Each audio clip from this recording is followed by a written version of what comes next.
Hey my friends, welcome back. Welcome back behind the walls with your girl Anna B. Here we go. This time we're going behind the walls in the state of Arkansas. Most of the ladies that are featured in Arkansas Part 1 have been incarcerated since the 90s. So photos, news clippings, earlier mugshot were unavailable. But I was able to get at least enough information from their appeal documents to be able to summarize their cases for you all. So I hope you enjoy. Sit back, make sure you drop a comment, share your thoughts, and if you haven't done so already, hit that subscribe button.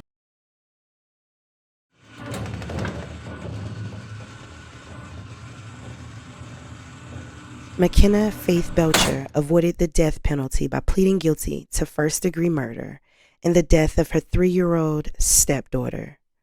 On April 2nd, 2019, McKinley Collier was brought into St. Michael's Hospital by her father, Everett. She had severe injuries and there were obvious signs of abuse. She was flown to a children's hospital in Little Rock, Arkansas. That same day, she passed away. She was bruised from head to toe, broken bones. She had severe internal and head injuries. McKenna had thrown, kicked, stomped, and beat this baby in the days and hours before her death, all while her father failed to protect her. Injuries similar to McKinley's were found on her 2-year-old brother's face, torso, and legs. However, the child abuse charges related to the boy were dropped against McKenna as part of her plea deal. McKinley's head had been shaven before she was taken to the hospital. During a search warrant of their home, clumps of her hair were found. Investigators concluded that her head was shaved to hide the fact that her hair had been yanked from her scalp. For his failure to protect his children, Everett was sentenced to 46 years in prison after pleading guilty to first-degree murder and 2 counts of permitting the abuse of a minor. With McKenna's plea, there is no appeal. She will spend the rest of her life behind them walls. Now, if you're anything like me, you're wondering, where was McKinley and her little brother's biological mom? Not a whole lot of information located. I did find a Facebook page called Remembering Kinley, and there was an update posted that the mom was informed by telephone who lived out of state or was out of state at the time, and was headed to Arkansas to assist in any way she could with the investigation of her daughter's death. That Facebook page is where I also learned that on April 2nd, they wear blue in honor of little McKinley's short life that was taken all too soon.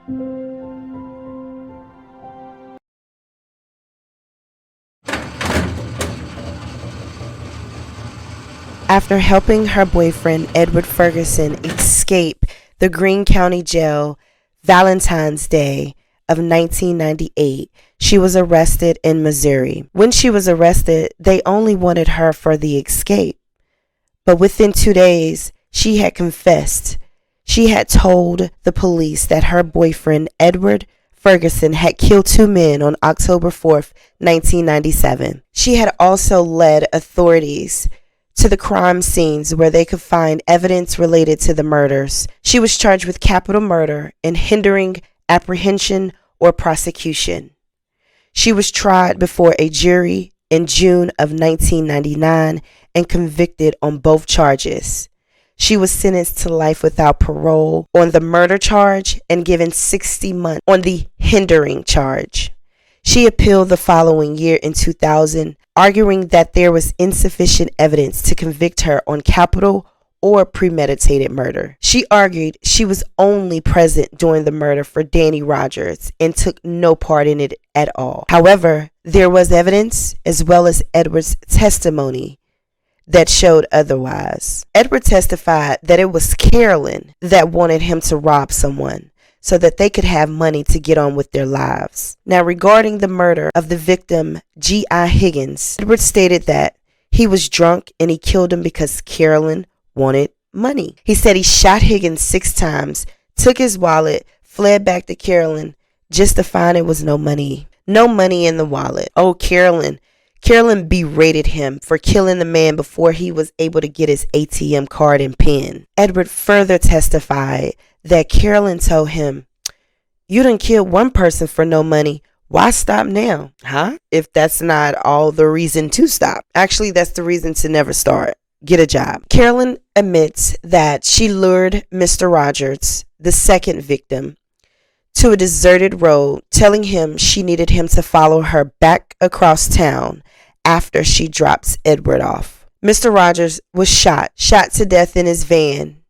After being shot, Edward moved the van to a more secluded area. Afterwards, they went back to their apartment and destroyed evidence. Again, no money was found in Mr. Rogers' wallet or on his person. They got nothing for these two homicides. There were additional points in her appeal. However, Arkansas Supreme Court disagreed 100% and affirmed both her conviction and her sentence. Edward is serving life without parole for 2 capital murder convictions. He was sentenced in 1998.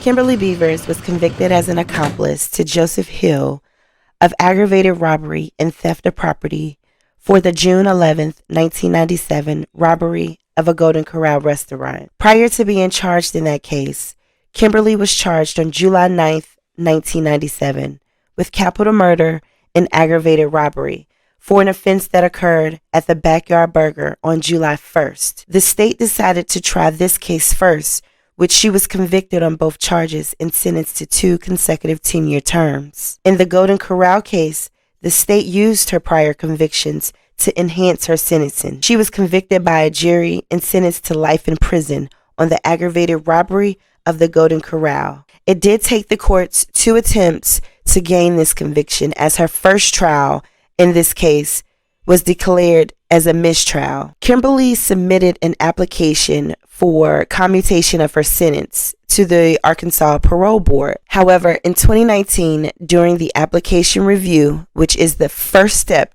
of the commutation process, the Parole Board returned a no merit recommendation, which means they did not support Kimberly's request for reduction of her sentence. She too is at the McPherson unit. Joseph Hill sentenced to life.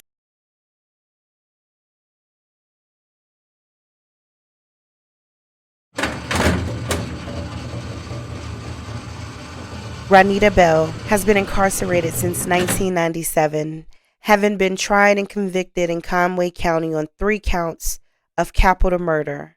She was sentenced to life without the possibility of parole. She was one of 4 responsible for the triple murder of Larry Flakes, his mother Dorothy Flakes, and his girlfriend Deborah Yancey.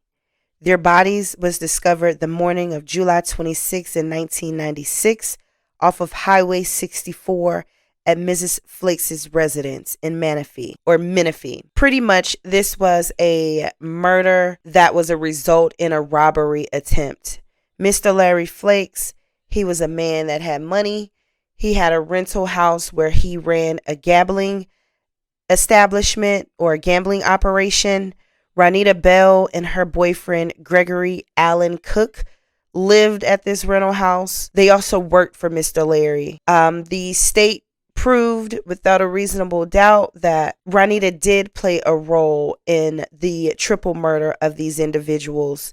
She actually lured Mr. Larry over there for the purpose of giving her and her boyfriend money so that they could go out of town to attend a funeral. There were also some testimony and statements that it was a possibility that Ronita and Mr. Larry had some type of sexual relationship. Ronita also started talking to fellow inmates when she was housed at the local jail while awaiting trial. Now, the only thing Ronita admitted to was being at the home when Larry arrived. She said that she was in her bedroom when she heard gunshots, but she did not see anything. Again, there was testimony that said otherwise.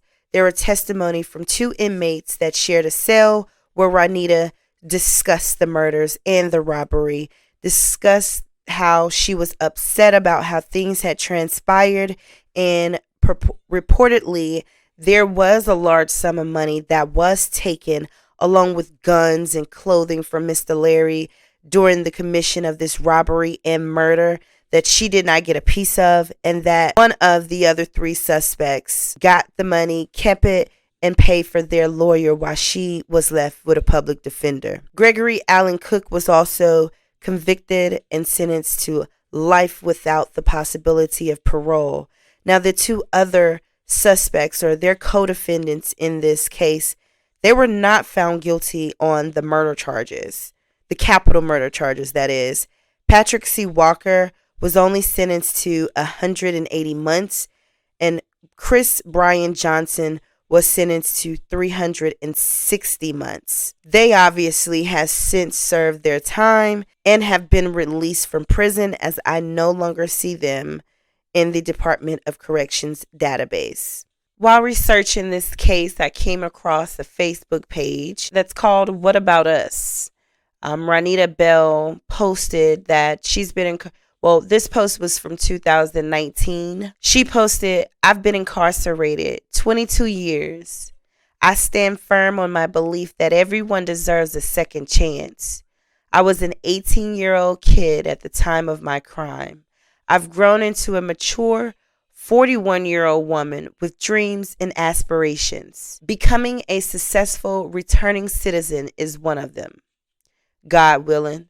So many of us have been forgotten by family and lost in a system that seems not to care about those of us with heavy sentences. So if you're reading this, I humbly ask this of you. Be the voice and legs we so desperately need to raise awareness for the Arkansas laws that needs to be reformed. What about us?" Well, Miss Ranita, what about the 3 lives that were brutally taken in 96? What about Miss Dorothy that was killed in her own home? Probably had not a thing to do with the ins and out of whatever her son had going on, whatever provided him the luxury of the lifestyle of the things that he had that y'all wanted to rob him for, and ended up killing him, his mother, and his girlfriend. I stand in firm belief that everybody deserves second chances. I do. But everybody's second chance does not look like the last person or the next person's second chance. You might have a second chance to make a difference from behind them walls, because I'm pretty sure that this triple murder has impacted and still has an impact on those that's closest to those people. Those that's closest to you too. They're probably going through that. Your family probably wants you home too. But in this case, for me, 3 lives were taken. It's not just the fact that you didn't pull the trigger.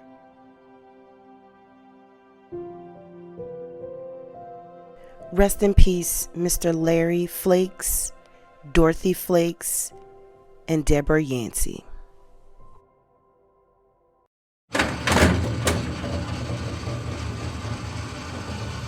Jefferson County jury to find Lesiba Davis, a Pine Bluff woman, guilty of capital murder in the 2020 shooting of her boyfriend. Lesiba was accused of shooting Elvis Kendall Jr., whose body was found lying on the ground near the driver's side door of his vehicle parked at 33rd Avenue and Hazel Street just before 6 p.m. on May 4th, 2020. He was taken to Jefferson Regional Hospital, where he died during surgery. According to court records, the police were able to obtain video footage from the Super Stop gas station at 31st Avenue and Hazel Street, which showed Mr. Elvis's vehicle leave the gas station, followed by a black Jeep Patriot. And Lesiba, she was hanging out of the passenger side window holding something dark in her hand. The video also showed her hand going up in the air and back down, straight forward as if she was firing a gun. A Ruger .380 caliber handgun was also recovered when Lesiba was arrested. The State Crime Laboratory confirmed that the shell casings recovered at the scene were fired from the handgun she was found with. A female witness told police she had loaned the gun to Miss Davis. The day of Elvis's murder, Lesiba and he were arguing. The motive was anger. Lesiba was upset that Elvis had allegedly hit her 14-year-old son earlier in that day. She was sentenced to life without parole on May 17, 2023. She did appeal, and in her appeal, she contended that there was insufficient evidence to prove that she was the one firing the shots, but the Supreme Court disagreed. And not to mention that there were other passengers inside the vehicle and witnesses outside of the vehicle that saw the shooting for themselves. She's serving her sentence at the McPherson unit at Newport.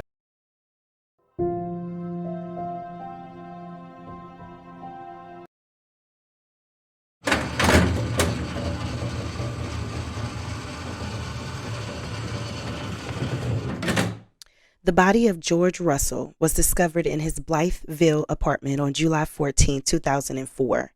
The police picked up Cassandra Johnson for questioning on August 4th. While police were interviewing her, other officers spoke with Tracy McNichols, who identified Cassandra and a man named John Boland as having killed Mr. Russell. After learning that police had a statement from Tracy, Cassandra then gave a statement in which she did admit to being on the scene but denied participating in the murder. Cassandra was arrested and charged with capital murder and aggravated robbery on September 29, 2004. She filed a motion in an attempt to suppress her statement she made to police.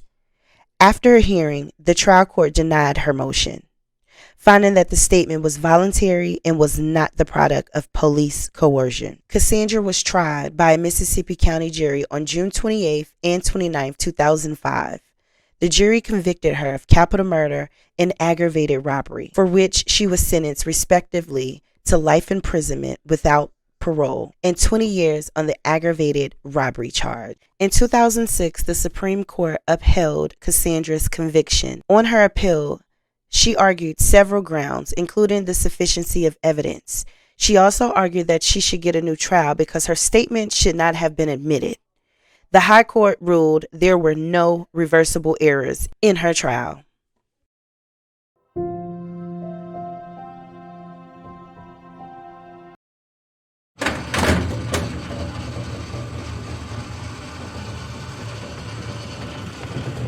Nancy thought her mother was planning to disinherit her, so she asked Donald Bates to assist her in her plan to kill her mother, Gladys Crow. Gladys was expected to come to Nancy's trailer on October 3, 1989. The plan was to use a crossbow to shoot Miss Gladys with an arrow through the window as she approached the trailer. As planned, Gladys arrived at Nancy's trailer. She was shot as she walked through the small entry gate by Nancy. However, the arrow was not fatal. Gladys was able to get up, run away, and make it to her car before Nancy and Donald stopped her. She was shot 2 additional times at close range. Mrs. Gladys's body was disposed, along with her clothing and the arrows they pulled from her body. They burned her car as well. She was found partially submerged in a pond on October 31st, 1989. On November 1st, Donald confessed. Gladys's clothing and 2 arrows were recovered from the creek. While searching Nancy's trailer, authorities found 2 diary sheets that referenced the murder. When Nancy was arrested, they actually got her in Texas. She was in a hospital, hooked up to IV, and she was on oxygen. They even discovered the full diary with her at the hospital in Texas. Donald pleaded guilty to a lesser charge from capital murder to first degree and was sentenced to life. He testified in Nancy's trial where she was convicted and sentenced to life without parole.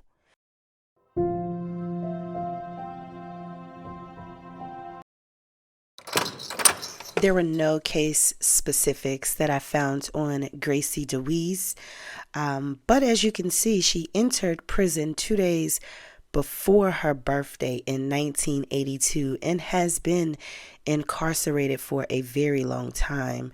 She's actually 84 and she turned 84 yesterday. Her birthday was yesterday. I do know that she is incarcerated. due to first-degree murder. Looks like she was sentenced on October 5th of 1982. The case number starts with 1982, so I'm assuming that the murder also occurred that same year. Now, she did fill out an application, it looks like twice, for commutation of her sentence. Not sure when the application was completed, but the first application was reviewed October 20th of 2015. The parole board returned a recommendation of without merit, which means that they did not support a commutation or a reduction in Ms. Gracie's sentence. Another application was completed on her behalf, and it was reviewed by the parole board September 16th, 2020, and they actually returned a recommendation of with merit, but she's still incarcerated. So that means when she hit the second phase, which was being interviewed, going to the parole board, she wasn't granted parole. So she's still in there, 84 years old. And it looks like Miss Gracie being busy behind the walls because she's got quite a few write-ups. This is just for 2023. I'm showing write-ups since 2016. How is she provoking a fight last year in 2023 as well as battery? Like, who's she fighting at 80-something years old in prison? Rest in peace to whomever fell victim behind Gracie's actions. In January of 2021, Judy filed a motion pleading for compassionate release. She's also requesting to be returned back to Oklahoma as an enrolled member of the Choctaw Nation of Oklahoma. She also claimed to have very severe illness that she might not recover from, and she asked for humane living arrangements where the Choctaw Nation would assist her with housing, education, job finding, etc. She also argued in the petition that her sentencing out of Sebastian County were excessive. So Judy was convicted in Sebastian County, Arkansas in 3 separate cases following jury trials in 1988 and 1999. Following the first trial in Sebastian County Circuit Court, she was convicted of aggravated robbery and being a felon in possession of a firearm. She was sentenced to 46 years in prison. She was convicted of aggravated robbery and being a felon in possession of a firearm again in her second trial, and she was sentenced to 60 years in that trial. Third trial, same court, different court case. She was convicted of attempted capital murder and being a felon in possession of a firearm. She received another 60-year sentence. The court also ordered the sentences to run consecutively for a total of 166 years. Wow. And again, we have another woman that has been behind them walls since the 80s, born in 1947. How y'all feel about that sentence? Would you agree with Judy that it's a bit excessive, knowing that it doesn't say life, but that's pretty much a life sentence? Out of all of the women featured in this video, Woody Johnson is the longest serving female. She's been incarcerated since June of 1976. She was sentenced to life for a first-degree murder charge in June of 76. She has 2 aggravated robbery charges, sentenced to 25 years for each of those charges, as well as criminal attempt. She's got 25 years on that charge as well. I only see 3 disciplinary violations for Woody: unnecessary noise or play, failure to obey order, and battery, all from June 13th, 2018. June is just not her month. June is when she was sentenced. June is when she entered, and June is the only month, unless they don't have all of her disciplinary violations on here. But June is also the month only showing where she has some write-ups. Rest in peace to whomever fell victim to the murder and robbery behind Mrs. Woody Johnson. Joyce Cope was convicted of raping her 2 daughters. One was 6 and the other was 12 years old. Joyce was sentenced to 40 years imprisonment on each count, to be served consecutively. She appealed, and on that appeal, she claimed she did not voluntarily confess. The court erred in permitting a videotape of her daughter's testimony to be used, and there was insufficient evidence of the 2 rapes. The appeal was decided, or affirmed, I should say, in November of 1987. A social worker who had worked with her children testified that it would be in the best interest of the children, who had been subjected to considerable abuse, to allow them to testify before a small group rather than at trial. The social worker testified that if the girls thought there were several people present who knew what had happened to them, it would embarrass them and upset them significantly. She testified that when the girls talked about being abused, their therapy suffered, their attitude and behavior regressed, and their sexual acting out increased. The girls were placed in separate foster homes to prevent them from acting out sexually with each other. The social worker thought it would be less harmful for the girls to testify before a few people as possible. As far as her statement, the record did not support her argument. She was 37 years old when she was arrested. She had completed the 8th grade and had been taking classes to obtain her GED. She was also read her rights twice, the day she was arrested and the following day, before she was given a polygraph test. So they affirmed that she is serving out the 2 separate 40-year sentences on those charges. And I hope those girls have gotten the help that they need to live a productive life.